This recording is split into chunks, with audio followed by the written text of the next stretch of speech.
अबे गाय पशु नहीं, गौ हमारी माता है और गौ के साथ तो हमारा जन्म जन्मांतर का नाता है। तुम क्या समझ पाओगे?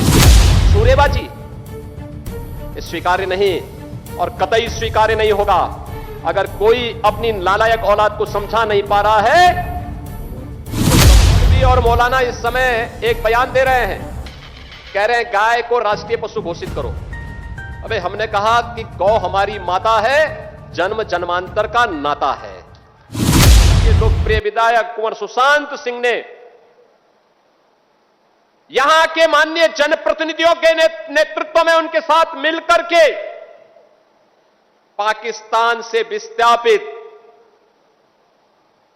उन हजारों परिवारों को, जिनकी संपत्ति पर, जिनकी पुश्तैनी संपत्ति पर पाकिस्तान के मजहबी कट्टरता ने 1946, 47, 48 में जबरन कब्जा करके इन निर्दोष हिंदू और सिखों का कत्लेआम किया था। 1946, 47, 48 बीता, वर्ष दर वर्ष बीतते गए, दशक और दशक बीतते गए, युग में युग बीतते गए। आज चौथी पीढ़ी में यह अवसर आ पाया है जब हम इन सभी विस्थापित परिवारों को यहां पर उनकी जमीन का मालिकाना अधिकार देने की ओर आगे बढ़ चुके हैं। और मुझे प्रसन्नता है, हमारे लिए भावुकतापूर्ण क्षण भी है और आनंद का क्षण भी, कि हम सब यहां पर आज इन विस्थापित परिवारों की, जिनकी संख्या अभी 1645 है, यानी कुल मिलाकर के 8000 से 10,000 लोगों को आज एक कागज एक साथ उनके परिवार के सदस्यों को प्राप्त हो रहा है।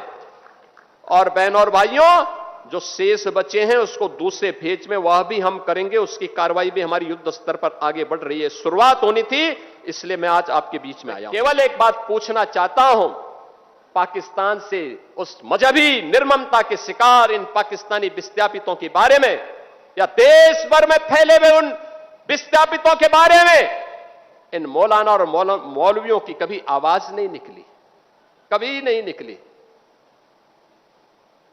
कितना अच्छा होता ये बोलते कि इनकी संपत्ति को वहां पर उन कट्टरपंथियों ने कब्जा किया है, या वक्फ के नाम पर जिन्होंने यहां के हिंदुओं की जमीन को कब्जा किया है, इन विस्थापितों को हम दे रहे हैं, फ्री में देने की घोषणा करते तो हम मानते कि हां ये कुछ इनकी कुछ संवेदना है। लेकिन नहीं, और दोगला चरित्र जो होता है ना, यही होता है, मुंह में कुछ और पीछे कुछ। अब ये देश से सोचने वाला नहीं है, इसके बारे में किसी प्रकार का कोई वो नहीं करने वाला है। एक भी मौलवी ने, एक भी मौलाना ने, जब बांग्लादेश में हिंदुओं का कत्लेआम हो रहा था आज से 6 महीने पहले, 1 वर्ष से लगातार चल रहा था, और जो आंकड़े यहां पर अभी कुंवर सुशांत सिंह ने आपके सामने प्रस्तुत किए, कहां 22% हिंदू आज घट के 7% बांग्लादेश में रह गया, कहां पाकिस्तान में 14% हिंदू मात्र 2% रह गया। ये मौलाना और मौलवी कभी पाकिस्तान या बांग्लादेश की सरकारों की निंदा नहीं करते, कभी नहीं करते। अरे थोड़ा जुमे की नमाज में एक बार यही घोषणा कर देते कि पाकिस्तान घटिया स्तर पर काम कर रहा है, भारत का दुश्मन है, भारत के दुश्मन को उसके ठिकाने पे जाकर के भारत के बहादुर जवान ठीक कार्य कर रहे हैं। मैं पूछना चाहता हूं, मैं इस समय एक चलन देख रहा हूं, तमाम मौलवी और मौलाना इस समय एक बयान दे रहे हैं, कह रहे हैं गाय को राष्ट्रीय पशु घोषित करो। अबे हमने कहा कि गौ हमारी माता है, जन्म जन्मांतर का नाता है।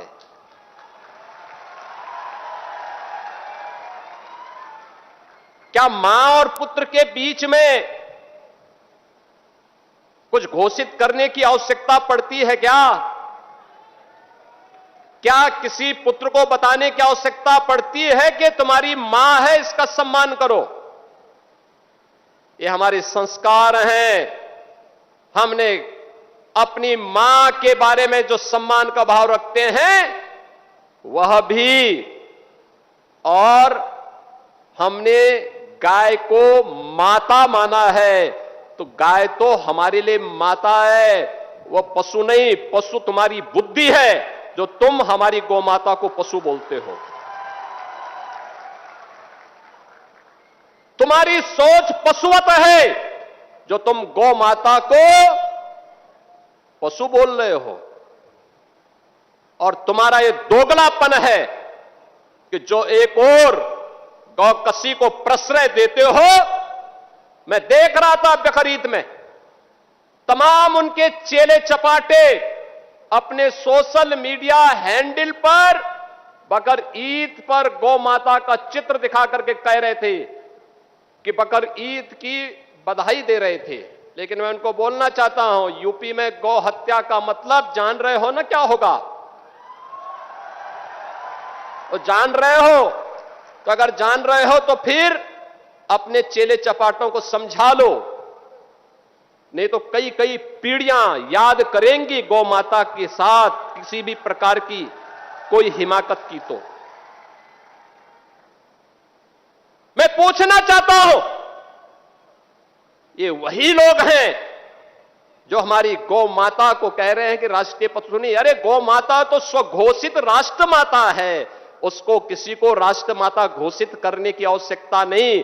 वैसे ही जैसे हमारी माता के बारे में किसी को परिचय देने की आवश्यकता नहीं पड़ती, जैसे गंगा माता के बारे में किसी को परिचय देने की आवश्यकता नहीं। हम सब गंगा माता की आरती करते हैं, गंगा पूजा करते हैं, अपने साथ गंगा पुत्र जोड़ करके अपने को सम्मानित महसूस करते हैं। हमारे तीर्थ मां गंगा के तट पर हैं, हमारे सारे संस्कार मां गंगा के तट पर संपन्न होते हैं। क्या कोई हमें बताएगा कि गंगा हमारी माता है? ये स्वतः स्फूर्त घोषित है, किसी आक्रांता को बताने की आवश्यकता नहीं। ये हमारे संस्कार हैं। हमने गौ को माता माना है, हमने गंगा को माता माना है। आपने देखा होगा बकरीद के अवसर पर किस किस प्रकार की हरकतें हो रही थी। वो तो गनीमत है कि सरकार ने पहले से ही कदम उठाए हुए हैं, तब शांतिपूर्ण तरीके से पर्व और त्योहार हो पा रहे हैं। नहीं तो पश्चिमी उत्तर प्रदेश में तो गनीमत थी जी, सबके बारे में बड़ा मुश्किल होता था। रामनवमी, शिवरात्रि, जन्माष्टमी,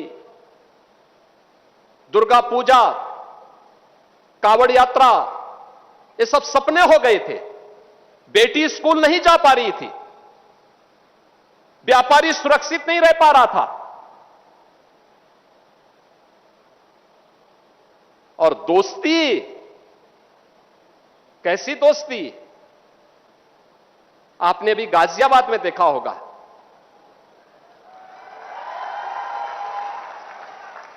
दोस्ती की आड़ में छुरेबाजी, ये स्वीकार्य नहीं और कतई स्वीकार्य नहीं होगा। अगर कोई अपनी नालायक औलाद को समझा नहीं पा रहा है तो समझो कि गलती कर रहा है, गलती कर रहा है। याद रखना, हमारी संवेदना सामान्य नागरिकों के प्रति है। प्रधानमंत्री मोदी जी के नेतृत्व में पिछले 12 वर्ष में बिना भेदभाव के शासन की योजना का लाभ हर तबके को प्राप्त हुआ है। न जाति देखी गई, न क्षेत्र देखा गया, न भाषा देखी गई, न मत देखा गया, न मजहब देखा गया। सबका साथ और सबका विकास, योजनाओं का लाभ, विकास की योजनाएं बिना भेदभाव के, बिजली बिना भेदभाव के, कर्ज बिना भेदभाव के, बिना भेदभाव के शासन की योजना का लाभ। लेकिन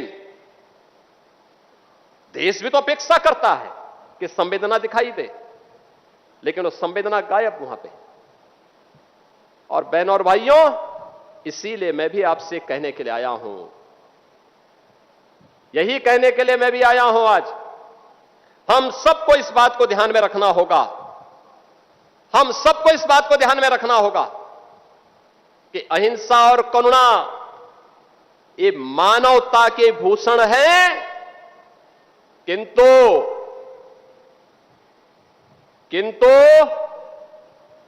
शस्त्र उठाना होगा अगर सामने खरदूषण है। भगवान कृष्ण ने भी यही कहा था, परित्राणाय साधूनाम विनाशाय च दुष्कृताम। सज्जनों के लिए ही हम सज्जन बने, दुर्जनों के लिए नहीं। भगवान राम ने भी वही किया था, निस्सरहीन करो मही भुज उठाए प्रणकीन। एक ही लक्ष्य था, इस धरती को राक्षस विहीन कर देंगे, क्योंकि ये ऋषि मुनियों को, सामान्य नागरिकों को, गरीबों को, बहन और बेटियों की इज्जत के साथ खिलवाड़ कर रहे हैं। इनसे लड़ना होगा, इनसे निपटना होगा। देश के खिलाफ द्रोह करने वाले लोगों के प्रति उतनी कठोरता के साथ, उतनी निर्ममता के साथ लड़ने के लिए तैयार होना होगा। और आज का ये समारोह जो यहां पर हो रहा है, बहनों और भाइयों, उसी का हिस्सा है। एक संदेश देने का कार्यक्रम है। इन लोगों का मुंह तब बंद था जब पाकिस्तान और बांग्लादेश में हिंदुओं पर, सिखों पर, जैनियों पर, बौद्धों पर अत्याचार हो रहे थे, तब ये कुछ नहीं बोल रहे थे, कुछ नहीं बोल रहे थे, इनका मुंह बंद था। लेकिन जब इन पीड़ित लोगों के बारे में मोदी जी ने कानून बनाया तो इन्होंने उस कानून का विरोध किया। उस कानून में कहीं नहीं लिखा था कि किसी मुसलमान की संपत्ति को हम कब्जा करेंगे, लेकिन मुसलमान विरोध कर रहा है। यानी जो हमारे हिंदुओं का विरोध कर रहा हो, हमारे सिखों का विरोध कर रहा हो, हमारे बौद्धों का कर रहा हो, वो कहता गौ को राष्ट्रीय पशु घोषित करो। अबे गाय पशु नहीं, गौ हमारी माता है और गौ के साथ तो हमारा जन्म जन्मांतर का नाता है। तुम क्या समझ पाओगे इसके बारे में? गौ माता के महत्व को तुम क्या समझ पाओगे? आजकल ज्ञापन देने जा रहे हैं, ज्ञापन देने।